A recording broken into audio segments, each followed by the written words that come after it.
आप लोगों को क्रिकेट स्टूडेंट क्लास में स्वागत है। इस चैनल को सब्सक्राइब एंड लाइक करना न भूलें। आज आपको प्रतिलेखन संख्या 55 और 56 लिखाएंगे। पहले 80 का स्पीड में, फिर 100 का स्पीड में, फिर 120 का स्पीड में।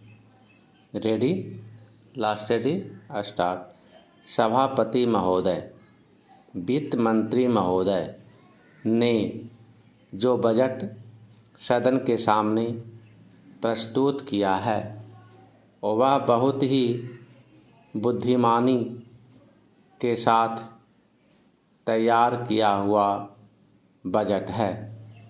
उन्होंने कोशिश यह की है कि गरीब और अमीर कोई भी कर से बच न पाए, लेकिन उन्होंने उद्योगपतियों को थोड़ी सी छूट भी दी है। जो बड़े बड़े पूंजीपति लोग हैं उनको कर से कुछ मुक्त किया है, कुछ सुविधाएं दी हैं। मैं नहीं समझ पाया हूँ कि ऐसा उन्होंने क्यों किया है। वह जो चाहेंगे उसको करेंगे, लेकिन मैं भी जो सोचता हूँ उसको आपके सामने रखना चाहता हूँ। पहला चेन, इस विषय पर 3-4 दिन से चर्चा हो रही है। मैंने उसको सुना है। इस या उस पक्ष के किसी भी माननीय सदस्य ने यह निवेदन नहीं किया है कि खाद और पंपिंग सेट के ऊपर जो कर लगाया गया है वह उचित है। सभी ने यह कहा है कि उसको माफ़ कर दिया जाना चाहिए। जब सारे सदन के लोग, सभी प्रतिनिधि एक आवाज़ से कहते हैं कि खाद और पंपिंग सेट के ऊपर कर न लगाए जाए, तो मैं समझता हूँ कि उनको इस बात को मान लेना चाहिए। ऐसी कोई बात नहीं की जानी चाहिए जिससे किसान रुष्ट हों, उनके उत्पादन में बाधा पड़े। पहला चेन, भारत गाँवों में बसता है। 80% लोग गाँवों में रहते हैं। हम गांधी जी के विचारों का अनुपालन करते हैं। गांधी जी ने जो कुछ भी कहा गांव के लोगों के लिए कहा, ग्रामीण जनता के लिए कहा। उन्होंने गांव के लोगों को उठाने की बात कही। कोलकाता, चेन्नई, मुंबई, दिल्ली आदि शहरों के रहने वाले लोगों की ही उन्नति हो और गाँव में रहने वालों की न हो, ऐसा उन्होंने कभी नहीं कहा। वित्त मंत्री महोदय भी गांधी जी का शिष्य अपने आप को कहते हैं और उनका रूप अपने रूप में देखते हैं और वह हैं भी। इसलिए उनका यह कर्तव्य होना चाहिए कि गांधी जी के विचार के अनुसार वह सारे देश में मद्य निषेध को कार्यान्वित करें। चूँकि हमारा कृषि प्रधान देश है, इसलिए वह पशुधन को बढ़ाएं, उन्नति की व्यवस्था करें और सारे देश में गौवध को बंद कर दें। सरकार ने यह संकल्प लिया है कि हिंदुस्तान में समाजवादी समाज और लोक कल्याणकारी राज्य की स्थापना की जाएगी। इस समय देश में आर्थिक विषमता अधिक है। पहला चिन्ह, सभापति महोदय, एक व्यक्ति की आमदनी 3-4 आने और दूसरे की 10-20 हज़ार रुपये है। अगर वित्त मंत्री महोदय इस विषमता को दूर नहीं करेंगे तो समाजवाद का नारा बिल्कुल कोरा और कागजी सिद्ध होगा।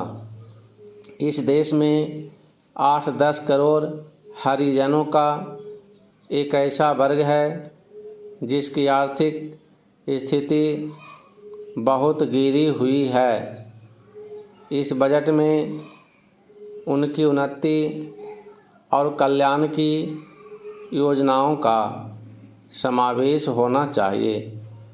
वित्त मंत्री ने 1500 करोड़ रुपये के जो कर लगाए हैं उनसे देश के आम आदमियों की हालत खराब हो गई है।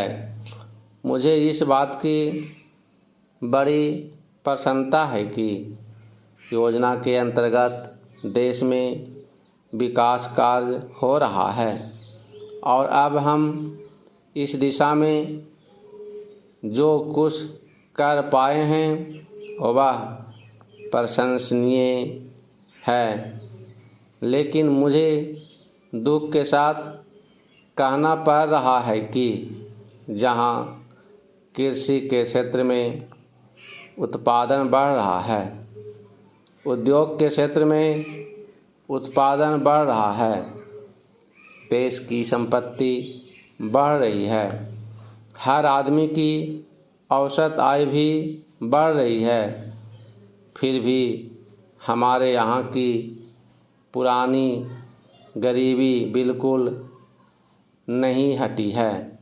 मैं समझता हूँ कि यह इस सदन के लिए और सरकार के लिए विचार करने का विषय है कि क्या कारण है कि जब हम 55 वर्ष से अपने देश की गाढ़ी कमाई का रुपया और दूसरे देशों से कर्ज लेकर बड़ी बड़ी रकमें देश के विकास के लिए खर्च कर रहे हैं और देश में धन भी पैदा हो रहा है, तब भी देश में जो लोग गरीब हैं उनकी गरीबी दूर नहीं हो पा रही है। क्या यह आश्चर्य की बात नहीं है? मैं समझता हूँ कि इस पर विचार किया जाए।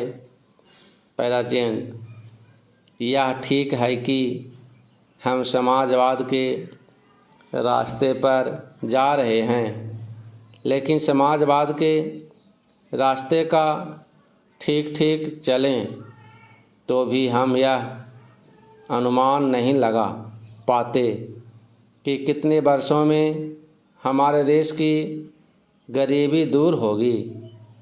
यह ठीक है कि हम योजना के तरीके पर काम कर रहे हैं, लेकिन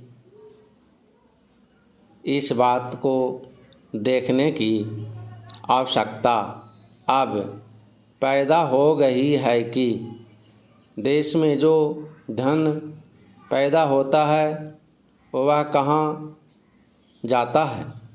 इतनी प्रगति होने पर भी हम देखते हैं कि गरीबी दूर नहीं हो पा रहा है। गरीबों को खाने के लिए अन्न नहीं मिलता, पहनने के लिए कपड़ा नहीं मिलता।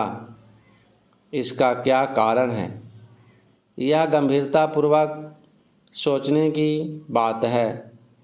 यह समस्या समाजवाद का प्रस्ताव पास करने से ही हल नहीं होगी। अब 100 की स्पीड में रेडी, लास्ट रेडी, स्टार्ट। सभापति महोदय, वित्त मंत्री महोदय ने जो बजट सदन के सामने प्रस्तुत किया है वह बहुत ही बुद्धिमानी के साथ तैयार किया हुआ बजट है। उन्होंने कोशिश यह की है कि अमीर और गरीब कोई भी कर से बच ना पाए, लेकिन उन्होंने उद्योगपतियों को थोड़ी सी छूट भी दी है। जो बड़े बड़े पूंजीपति लोग हैं उनको कर से कुछ मुक्त किया है, कुछ सुविधाएं दी हैं। मैं नहीं समझ पाया हूँ कि ऐसा उन्होंने क्यों किया है। वह जो चाहेंगे उसको करेंगे, लेकिन मैं भी जो सोचता हूँ उसको आपके सामने रखना चाहता हूँ। पहला चेंज। इस विषय पर 3-4 दिन से चर्चा हो रही है। मैंने उसको सुना है। इस या उस पक्ष के किसी भी माननीय सदस्य ने यह निवेदन नहीं किया है कि खाद और पंपिंग सेट के ऊपर जो कर लगाया गया है वह उचित है। सभी ने यह कहा है कि उसको माफ़ कर दिया जाना चाहिए।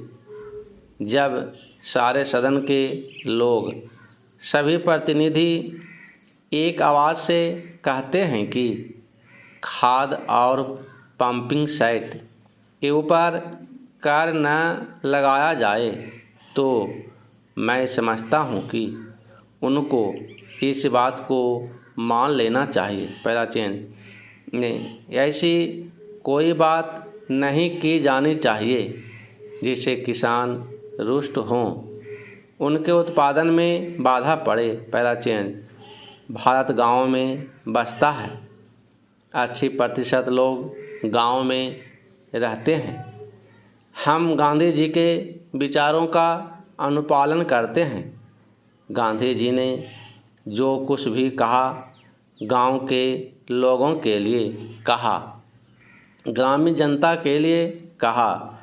उन्होंने गांव के लोगों को उठाने की बात कही।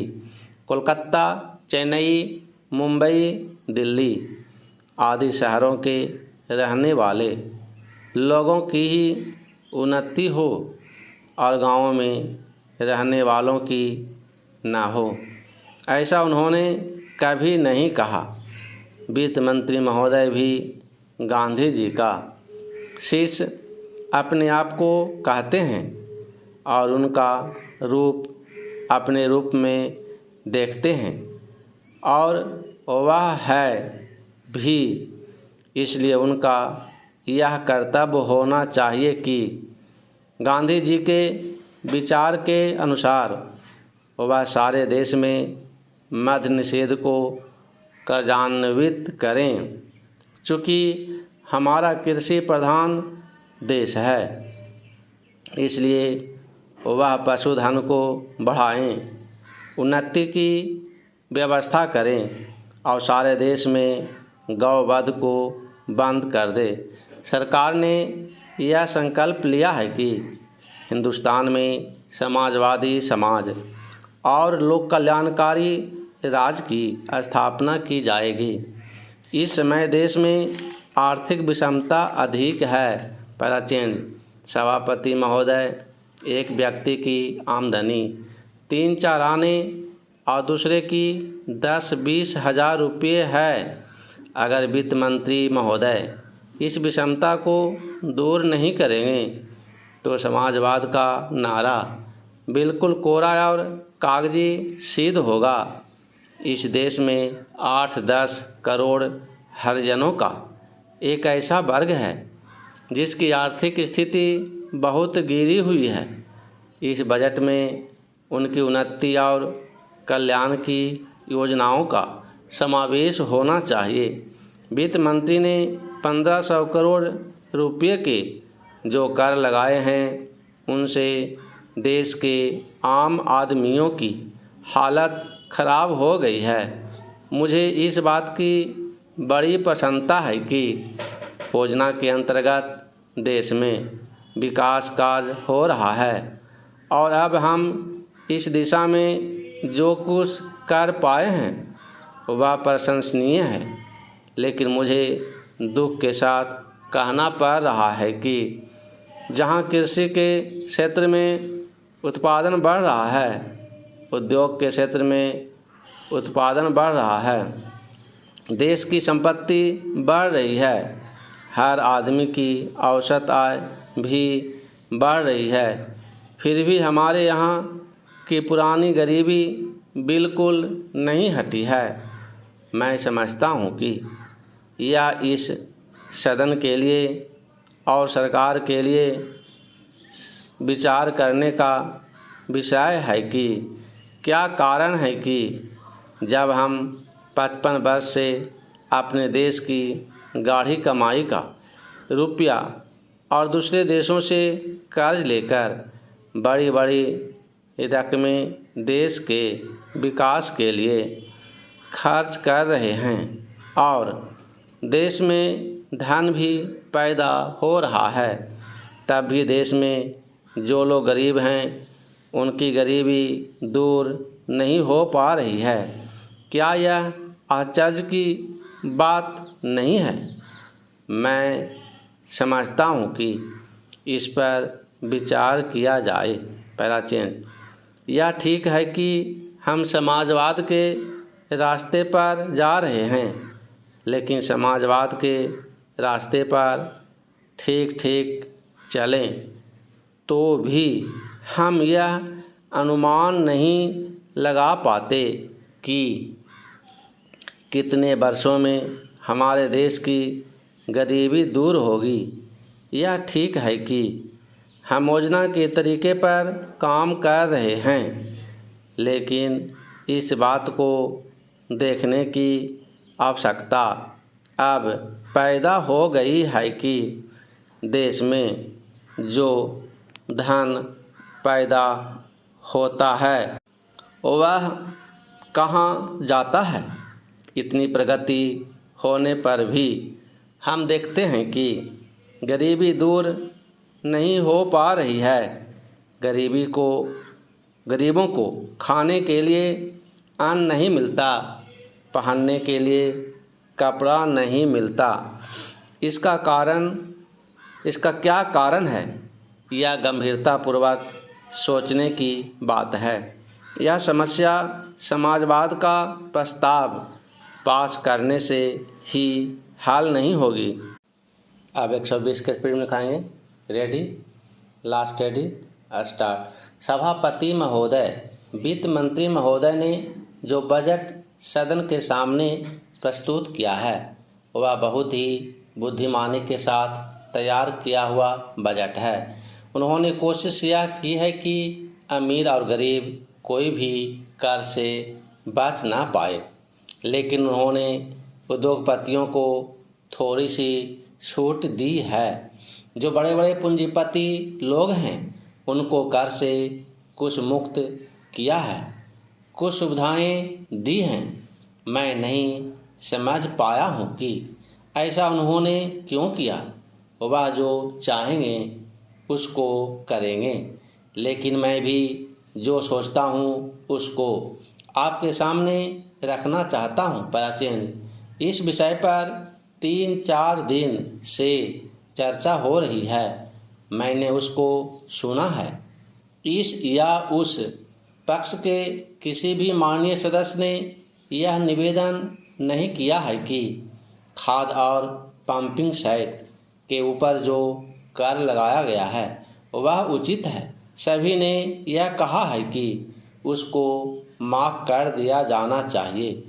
जब सारे सदन के लोग, सभी प्रतिनिधि एक आवाज़ से कहते हैं कि खाद और पंपिंग सेट के ऊपर कर न लगाया जाए तो मैं समझता हूँ कि उनको इस बात को मान लेना चाहिए। ऐसी कोई बात नहीं की जानी चाहिए जिससे किसान रुष्ट हों, उनके उत्पादन में बाधा पड़े। प्राचीन भारत गांवों में बसता है। 80% लोग गांवों में रहते हैं। हम गांधी जी के विचारों का अनुपालन करते हैं। गांधी जी ने जो कुछ भी कहा गांव के लोगों के लिए कहा, ग्रामीण जनता के लिए कहा। उन्होंने गांव के लोगों को उठाने की बात कही। कोलकाता, चेन्नई, मुंबई, दिल्ली आदि शहरों के रहने वाले लोगों की ही उन्नति हो और गांव में रहने वालों की न हो, ऐसा उन्होंने कभी नहीं कहा। वित्त मंत्री महोदय भी गांधी जी का शिष्य अपने आप को कहते हैं और उनका रूप अपने रूप में देखते हैं और वह हैं भी। इसलिए उनका यह कर्तव्य होना चाहिए कि गांधी जी के विचार के अनुसार वह सारे देश में मद निषेध को कार्यान्वित करें। चूँकि हमारा कृषि प्रधान देश है, इसलिए वह पशुधन को बढ़ाएं, उन्नति की व्यवस्था करें और सारे देश में गौवध को बंद कर दें। सरकार ने यह संकल्प लिया है कि हिंदुस्तान में समाजवादी समाज और लोक कल्याणकारी राज्य की स्थापना की जाएगी। इस समय देश में आर्थिक विषमता अधिक है। पहला चैन सभापति महोदय, एक व्यक्ति की आमदनी 3-4 आने और दूसरे की 10-20 हज़ार रुपये है। अगर वित्त मंत्री महोदय इस विषमता को दूर नहीं करेंगे तो समाजवाद का नारा बिल्कुल कोरा और कागजी सिद्ध होगा। इस देश में 8-10 करोड़ हरिजनों का एक ऐसा वर्ग है जिसकी आर्थिक स्थिति बहुत गिरी हुई है। इस बजट में उनकी उन्नति और कल्याण की योजनाओं का समावेश होना चाहिए। वित्त मंत्री ने 1500 करोड़ रुपये के जो कर लगाए हैं उनसे देश के आम आदमियों की हालत खराब हो गई है। मुझे इस बात की बड़ी प्रसन्नता है कि योजना के अंतर्गत देश में विकास कार्य हो रहा है और अब हम इस दिशा में जो कुछ कर पाए हैं वह प्रशंसनीय है। लेकिन मुझे दुख के साथ कहना पड़ रहा है कि जहां कृषि के क्षेत्र में उत्पादन बढ़ रहा है, उद्योग के क्षेत्र में उत्पादन बढ़ रहा है, देश की संपत्ति बढ़ रही है, हर आदमी की औसत आय भी बढ़ रही है, फिर भी हमारे यहाँ की पुरानी गरीबी बिल्कुल नहीं हटी है। मैं समझता हूँ कि इस सदन के लिए और सरकार के लिए विचार करने का विषय है कि क्या कारण है कि जब हम 55 वर्ष से अपने देश की गाढ़ी कमाई का रुपया और दूसरे देशों से कर्ज लेकर बड़ी बड़ी रकमें देश के विकास के लिए खर्च कर रहे हैं और देश में धन भी पैदा हो रहा है, तब भी देश में जो लोग गरीब हैं उनकी गरीबी दूर नहीं हो पा रही है। क्या यह आश्चर्य की बात नहीं है? मैं समझता हूँ कि इस पर विचार किया जाए। पहला चेंज यह ठीक है कि समाजवाद के रास्ते पर जा रहे हैं, लेकिन समाजवाद के रास्ते पर ठीक ठीक चलें तो भी हम यह अनुमान नहीं लगा पाते कि कितने वर्षों में हमारे देश की गरीबी दूर होगी। यह ठीक है कि हम योजना के तरीके पर काम कर रहे हैं, लेकिन इस बात को देखने की आवश्यकता अब पैदा हो गई है कि देश में जो धन पैदा होता है वह कहाँ जाता है। इतनी प्रगति होने पर भी हम देखते हैं कि गरीबी दूर नहीं हो पा रही है। गरीबों को खाने के लिए अन्न नहीं मिलता, पहनने के लिए कपड़ा नहीं मिलता। इसका क्या कारण है? यह गंभीरतापूर्वक सोचने की बात है। यह समस्या समाजवाद का प्रस्ताव पास करने से ही हल नहीं होगी।